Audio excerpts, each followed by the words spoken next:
Tumataas po ngayon ang wind signal number 2 sa Ilocos Norte dahil sa bagyong Krising. Kumustahin natin sitwasyon doon live mula sa unang balita ni JP Soriano. JP. Igan, mga kapuso, nag-uumpisa na pong maramdaman ang tuloy-tuloy na pag-uulan dito sa malaking bahagi ng Lawag City sa Ilocos Norte at buong magdamag nga Igan ay naging makulimlim at pabugso-bugso ang ulan sa malaking bahagi ng probinsya. At isa nga sa mga binabantayan ng mga otoridad Igan sa tuwing may bagyo ay ang Padsan River dahil noong July 2023 ay tumaas ang antas ng tubig ng ilog dahil sa bagyong Egay. Dahilan para bahain ang maraming sitio at katabing barangay. Sa official social media page ng probinsya Igan ng Ilocos Norte, pinag-iingat din po ang mga tiga rito dahil sa inalabas na red rainfall warning na indikasyon ng posibleng pagbaha sa flood-prone areas o yung mga madalas bahain. Bilang paghahanda at pag-iingat sa posibleng epekto ng bagyong Krising, inanunsyo na rin ng provincial government ng Ilocos Norte ang suspensyon ng trabaho at klase sa lahat ng antas sa pampubliko at pribadong sektor. Ito ay kasunod na po ng pagsasailalim ng pag-asa ngayon sa probinsya sa Tropical Cyclone Wind Signal number 2. At bagaman na umuulan, maayos pa naman ang lagay ng karamihan sa mga barangay dito nasa flood-prone areas, maging yung mga katabi mismo ng ilog.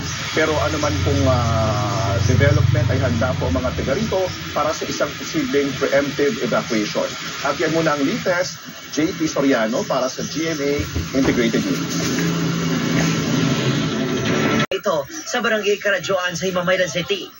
Na-rescue ng mga taga-Bureau of Fire Protection at Philippine Coast Guard ang ilang residente sa Barangay Kaliling, Kawayan. 20 individual sa Barangay Payao sa bayan ng Binalbagan ang in-evacuate. Sa Barangay Manlukahok, Sipalay City, pansamantalang hindi nadaanan ng kalsadang ito dahil sa landslide.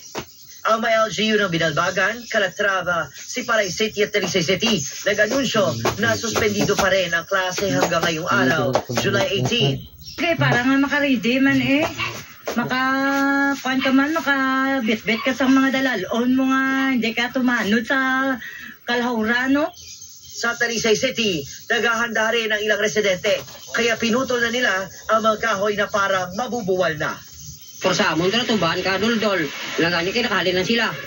Kung yung tumbahan iti, tiyo gini, ang panimalay da, delikado.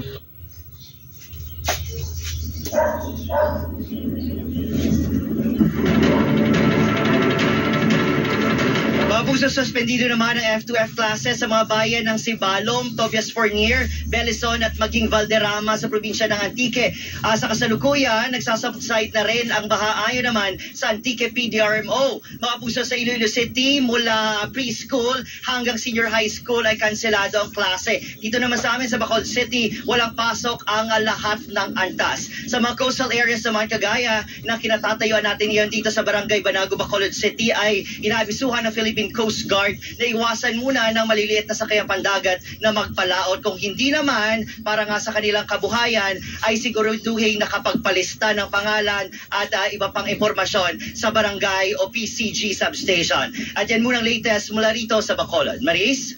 Damogit nga salamat. Ingat kayo dyan, Adrian Prietos ng GMA Regional TV.